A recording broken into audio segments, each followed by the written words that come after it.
You're nothing but a useless fool. We don't need dead weight at this new company. Time to cut costs, starting with you." The executive vice president, Tom Anderson, shouted at me with his voice raised. He had always looked down on me and mocked me. Until now, I hadn't been able to stand up to him, but I was at my limit. I stared directly at him and slowly began to speak. "My name is Simon Smith. I'm 27 years old.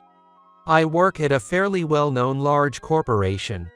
I graduated from a local university with average rankings, nothing nationally recognized. However, the company I joined is a big player, so most of my colleagues are highly educated. In my initial assignment in sales, the results-driven culture meant no one cared about my educational background. But now, having been reassigned to the admin department, I found many here do care. Nice to meet you, I'm Simon Smith. Looking forward to working with you all." On my first day in the admin department, my greeting was met with sparse applause. Hazel, the senior employee assigned to mentor me, gave me a strained smile and explained the situation. The admin department is led by David Martin, a highly educated manager. Naturally, his team tends to focus on education as well. Hazel is a high school graduate, which is rare for this company. She explained that a relative, who had once held a significant position here, helped her get the job. At the time, she was a struggling single mother, and her relative stepped in to assist her. Although she has since remarried and settled down, she admitted that back then, many looked down on her for being a low-educated hire through connections. On top of that, the influence of Executive Vice President Tom Anderson is strong here. His responsibilities often overlap with admin work, and he's even more obsessed with education than David is. I see. Although I hadn't spoken to Tom much, I knew his face. I wondered what his reaction would be if he got to know me. Since he frequently visited the admin department, I vowed to keep a low profile. But, "Oh, so this is the new guy, huh?" "Nice to meet you, Tom." I tried to avoid him, but he came to me. Standing next to him, David smirked. "I heard you did okay in sales, but that was probably just luck. You're nothing but dead weight here in admin." From the start, David was always critical of me and found fault in everything I did. Sorry about that. I wasn't doing anything to justify being called dead weight, but arguing back would only make things worse, so I apologized instead. Seeing this, Tom let out a loud, exaggerated sigh. "Seriously. HR makes mistakes sometimes, hiring people like you. We don't need low-educated fools here." Even though there was no real reason, Tom and David continued to pester me with snide remarks. After I was finally released, Hazel invited me for lunch and shared more details. Sorry, I couldn't step in to help. Tom is still the executive vice president, so you never know what he might do if you push back. She apologized with a troubled look, but I quickly waved it off. "Oh, no. It's really no big deal." You've got a strong mental fortitude, Simon. When I was taking maternity leave after having a child with my current husband, those two gave me so much grief that I was mentally crushed. Though they said nothing to other female employees, they had specifically targeted Hazel with relentless passive-aggressive remarks. By the way, her relative Fu had helped her get the job retired long ago, so Hazel now has no connections or influence and is just a regular employee. Why are they so obsessed with education anyway? Well, the founder and current president are both known for valuing education. But there's another rumor about Tom. Apparently, Tom's father was the CEO of a smaller company. The company was eventually passed down to Tom's older brother. Despite only having a high school education, his brother was recognized by their father as having talent for management, and was chosen as the successor. Until then, Tom had believed he would be chosen because he was more educated than his brother. Must be felt like a betrayal from his father. That's probably what made him start obsessing over education. I didn't know there was such a complicated backstory. Still, that's no excuse to demean others. My son is taking his college entrance exams this year, but he's struggling. How about you? Oh, wait, you probably didn't study that hard. Your college wasn't exactly prestigious. Tom feigned seeking advice while mocking my educational background. Take care of this, will you? A simple task like this should be easy for someone as unqualified as you. I need it done today. Without even waiting for my reply, he dumped his busy work on me. It was clear that Tom saw me as both a stress relief punching bag and a convenient errand boy. David's frequent business trips made him less of a nuisance, but Tom, who was almost always at the office, would deliberately come to the admin department to harass me. He seemed to enjoy watching me squirm. Can someone like that really be a company executive? This place is in serious trouble.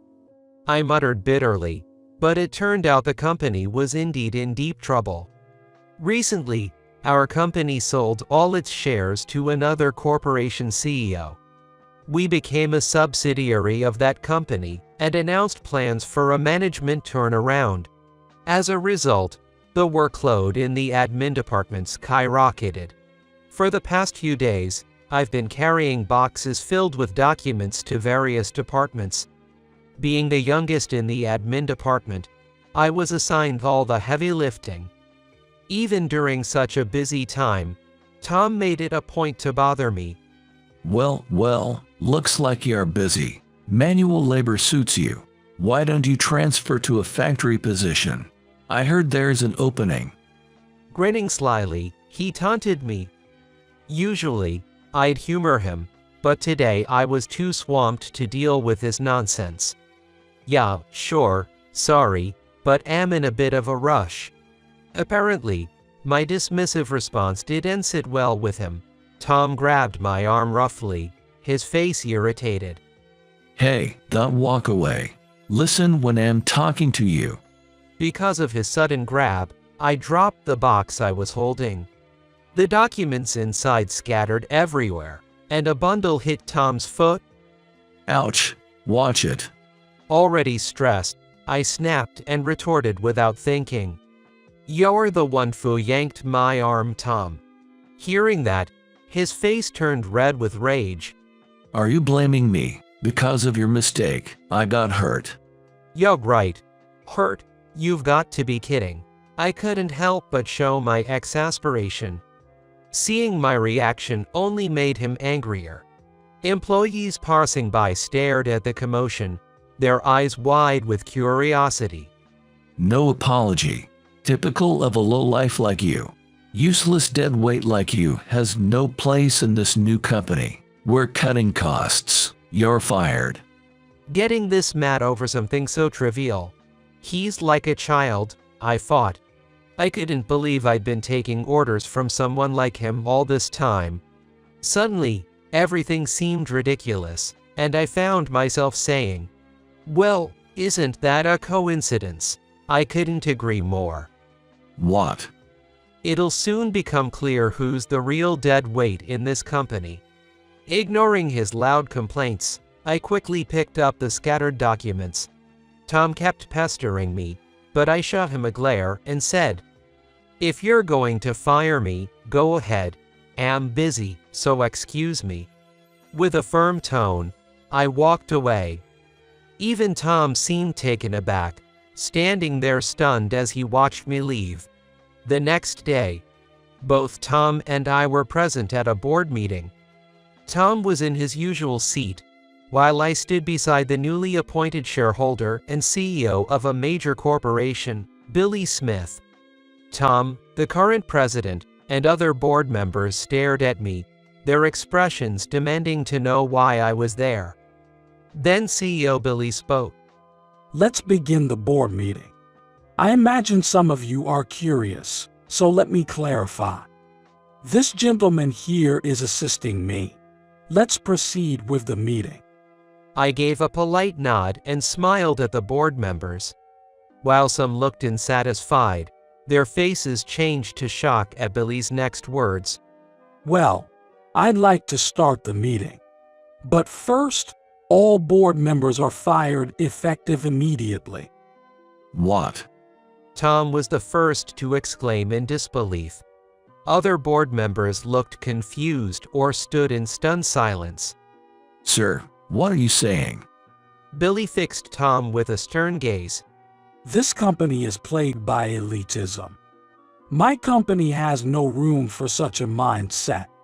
In fact, we've received numerous complaints from employees about it. He placed a thick stack of documents on the table. These are all complaints from the staff.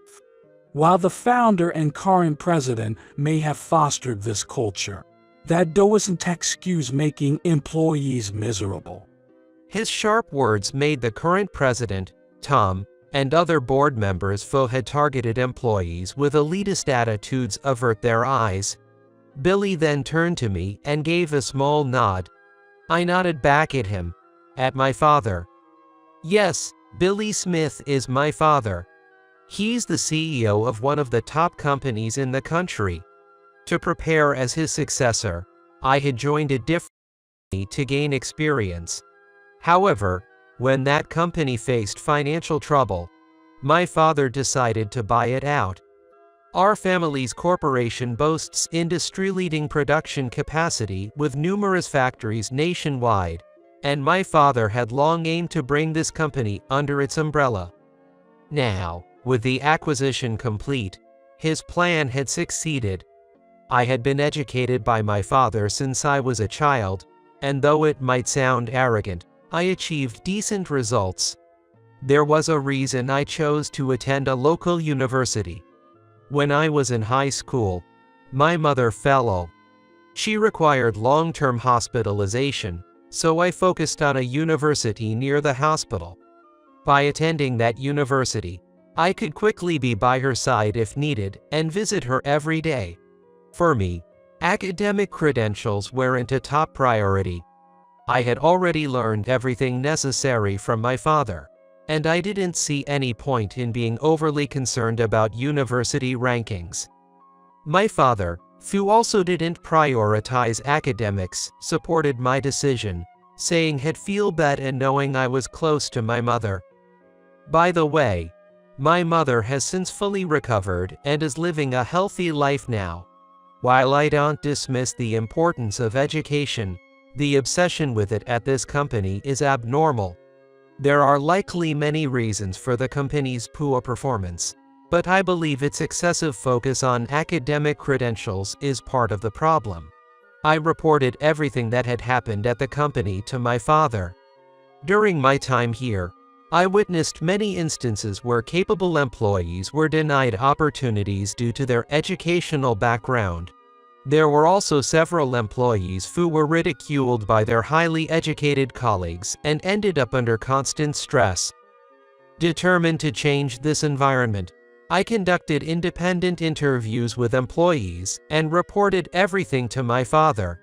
Especially Tom.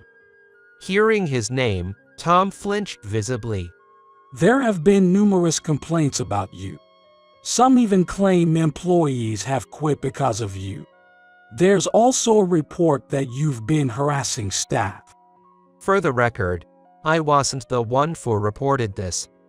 Other employees who witnessed Tom harassing me had reported it to HR. Fortunately, the HR director, one of the few reasonable people in this company, compiled the complaints and submitted them to my father. Still, isn't firing all the board members a bit extreme? Tom, now pale, protested to my father. My father nodded in response. Well, it may seem extreme. Then, we cannot accurately determine who is problematic at this point. So, we'll dismiss all board members and reorganize later. For the sake of improving the company's environment, I expect everyone to cooperate. At my father's calm but firm statement, the competent board members nodded resolutely. On the other hand, Tom and other problematic members hung their heads in shock. After the meeting ended, as I was heading back to the admin department, Tom roughly grabbed my shoulder. What kind of tricks did you pull? Shrugging off his hand, I turned to face him. I didn't pull any tricks. I simply reported your harassment to the proper channels. I refrained from mentioning that I had reported directly to my father. Revealing my relationship with him would create unnecessary complications. Someone like Tom would likely try to curry favor with me, knowing I'm the next CEO. I had no time for such people. There's no way someone like you, with your mediocre education, was appointed as CEO's assistant. What dirty tricks did you use? The truth is, my father had invited me to attend the meeting for educational purposes. At this point, I'm still just a regular employee and wouldn't normally have access to board meetings. It was a valuable learning opportunity, and my father took advantage of it. While my father and I share the same last name, it's common enough that Tom hasn't connected the dots. Additionally, I resemble my mother and look nothing like my father.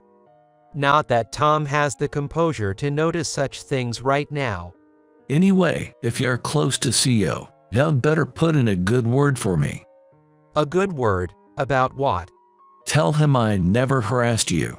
And you'd better bury those other reports from employees. Got it? I almost laughed. Even now, he was trying to order me around from a position of superiority. Why would I do that? Deciding it was time to make things clear, I replied coldly. If I owed you anything, maybe. But all you've ever done is cause me trouble. If you're fired, I'll gladly cooperate to ensure it happens. Tom looked utterly baffled by my words. What? Why? No, the question is, why not? Did you really think I'd keep obeying you just because I have until now? Hearing this, Tom nodded, still confused. I let out a deep sigh, louder than ever. The only reason I obeyed you was because you had the power to fire someone like me. I didn't want to risk losing my job, that's all. As my words sank in, Tom's face turned even paler. So, what happens to me now? CEO Smith said he'd reorganize the board after dismissing everyone. Will I be able to stay in the company? Tilting my head slightly, I replied, well, who knows? But at the very least, you'll probably lose your current position. It might be hard to fire you outright for harassment, but I think you'll face some serious consequences. Tom had harassed more than just me. Some of the reports were downright appalling. Personally, I'd like you to resign. You once called me a useless burden, but the truth is, your presence here is far more damaging. You're much worse than I could ever be. Tom's eyes widened in despair as he looked at me.